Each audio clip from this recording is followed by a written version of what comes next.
After the failure of Adam's incarnation through Shem, God once more convened the heavenly court.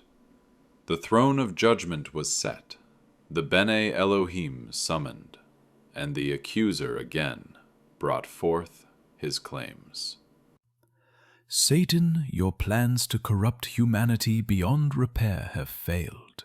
The fallen sons of God who descended with you are now bound beneath the river Euphrates, chained in darkness until the appointed end.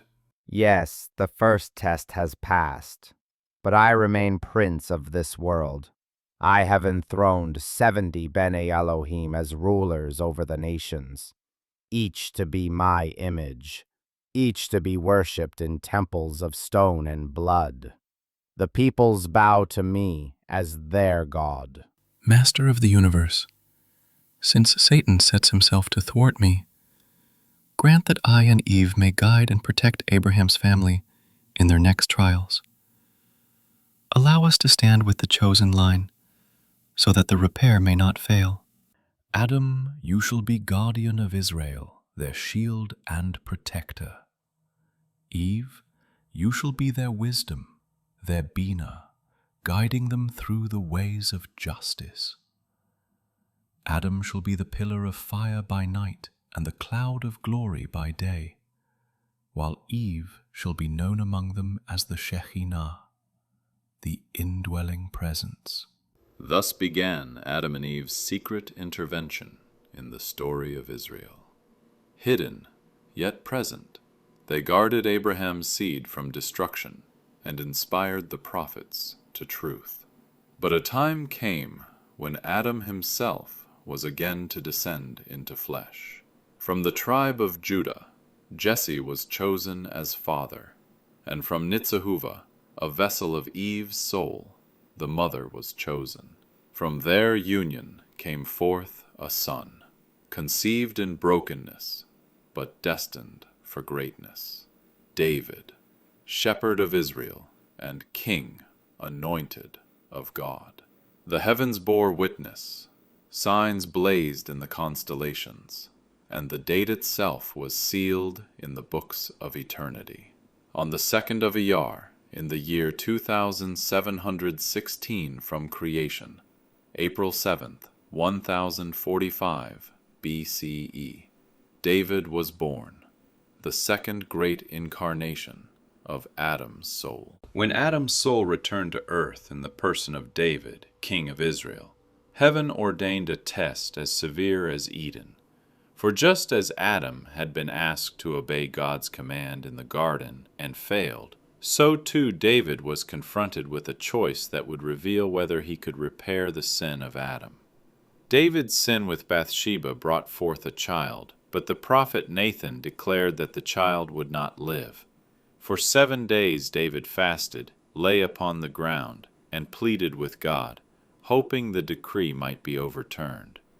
His servants whispered, unsure whether the king had lost all hope, for he refused food or comfort. But hidden beneath this trial was a deeper mystery. David was being tested to see if he would offer up his own life as atonement for the child. If Adam had failed to lay down his life for Eve in Eden, could David, his reincarnation, succeed by sacrificing himself for Bathsheba's son? The test lay not in prayer alone, but in whether David would stand before God and say, "Take me, and let the child live." Yet fear of death held him back.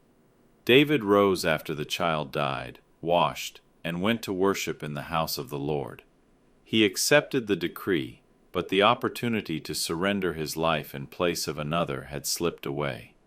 When David did not give his life for Bathsheba's infant son, the heavens closed and the decree fell, the child died, and David lived on. Yet within David's soul lingered an unease, a voice that whispered, "You missed your test.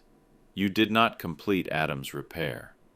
Years later, as Absalom rose against him, the truth struck David with bitter clarity. When his son was slain, David cried out, "O my son Absalom, my son Absalom, would that I had died instead of you. O Absalom, my son, my son.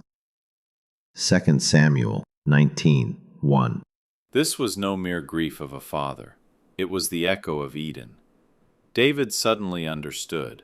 The test had been whether he would offer himself for the innocent, just as Adam should have stood for Eve. But now his cry was too late. The sword had already pierced his house. Again, at the end of his life, David faced another moment of recognition. After numbering Israel in pride, judgment fell and 70,000 died by plague. David fell on his face and pleaded, I have sinned. I, the shepherd, have done wrong. But these sheep, what have they done? Let your hand, I pray, be against me and my father's house. 2 Samuel 24:17. Here David at last offered his life, not only for a son, but for all Israel. Yet heaven had decreed otherwise. The angel's sword was stayed, but the people still suffered. When the days of King David ended, a divine council was convened in the heavens. Thrones were set, the Bene Elohim assembled, and the scrolls of Israel's history lay open before the Holy One.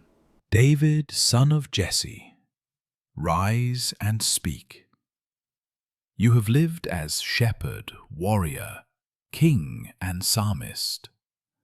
What have you learned of Adam's burden, which rests upon your soul? Master of the universe, I see it now with bitter clarity. When Bathsheba's child lay sick, I should have offered my life. I fasted, I prayed, I wept, but I did not surrender my breath for his. When Absalom died, my cry was not only for my son, but for my own failure. Would that I had died instead of you. And in the plague after the census, I begged you, let your hand fall upon me, and not upon the sheep. I now know my great test was always this, to undo Adam's silence in Eden by laying down my life for another. But I failed. Fear overcame love, and the decree stood. My repentance came too late. Behold, the second Adam has stumbled as the first. He sang many psalms, yes, but he did not finish the task. The throne of the earth still belongs to me. Silence, accuser. David's psalms rise higher than your slanders, yet it is true. The work is unfinished. Adam began and fell. Shem guarded, but did not complete. David repented, but too late. Therefore the soul must return once more. Then let it be, O Lord. If my failure prepares the path for another, may my crown be laid at the feet of the one who will come. For I see now that my kingship was only to prepare the way for a greater king, my son yet unborn, whom men will call Messiah. Well spoken, David. Your throne is eternal not because you were perfect, but because through you I will perfect the world. Adam, David, Messiah. 3 sparks of one soul. 3 stages of one redemption. You sowed the psalms of repentance. Your son will reap the harvest of salvation. And so the heavenly scribes wrote, David's test was the self-sacrifice he failed. His realization was true, his repentance sincere. But the repair is left for Messiah, son of David, who will give himself wholly for Israel and the nations, and whose light will never be quenched. But God, who renews the world in every generation, did a new thing. A son was born to David, not a warrior king, but a man of peace, ordained to build the house of the Lord. His name was Solomon, Shlomo, the man of Shalom. As with David, the heavens testified. In the year of his birth, another type of triple conjunction appeared, that of Jupiter and Saturn, blazing in the constellations, the royal star and the star of Sabbath peace bound together in the sky. The wise knew this was no accident, for the heavens declare the glory of God, and the firmament proclaims his handiwork. Solomon was born on the 2nd of Iyar, 2784 from creation, April 7th, 977 BCE, the very same date as his father David. Thus father and son shared not only blood and throne, but also the mark of heaven upon their births.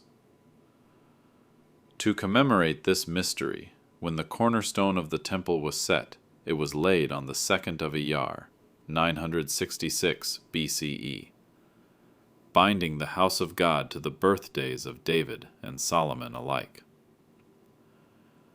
Yet there was a deeper mystery hidden in Solomon's work. For the day he set the cornerstone, the orientation of the house was sealed. Its axis was not random, nor was it merely toward the east. It was aligned by divine decree. The line of the sanctuary stretched forward, pointing to a precise place on the Mount of Olives, and what lay there, unseen to the builders and unknown to Solomon, was the ancient tree of the knowledge of good and evil. Preserved through the flood, rooted in mystery, it still stood, awaiting the day of testing when Adam's soul would face its final reckoning.